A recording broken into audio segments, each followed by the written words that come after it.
ଏହି ସବୁ ରାଜନୀତି ଦଳ ମିଶିକି ଆପଣଙ୍କୁ ବୋକା ବନଉଛନ୍ତି। କେମିତି ଆସନ୍ତୁ ଜାଣିବା।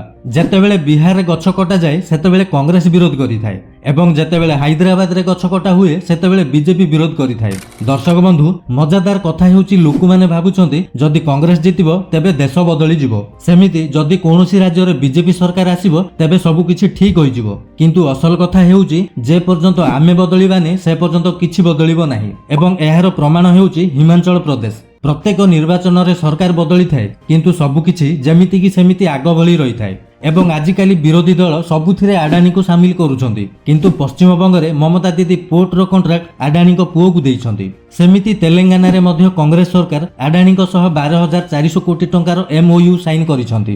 ତେଣୁ ଏଭଳି ଲୋକମାନେ ଆପଣଙ୍କୁ ଉତ୍ତେଜିତ କରିବା ପାଇଁ ଚେଷ୍ଟା କରୁଛନ୍ତି ଏବଂ ଦୁଃଖର ବିଷୟ ଲୋକମାନେ ମଧ୍ୟ ସେମାନଙ୍କ ଜାଲରେ ଫସି ଯାଉଛନ୍ତି। ସେଥିପାଇଁ ଆପଣମାନେ ବଦଳନ୍ତୁ, କାରଣ ସରକାର ଆସିବ ଏବଂ ଯିବ କିନ୍ତୁ ଏହି ଦେଶ ରହିବା ଦରକାର।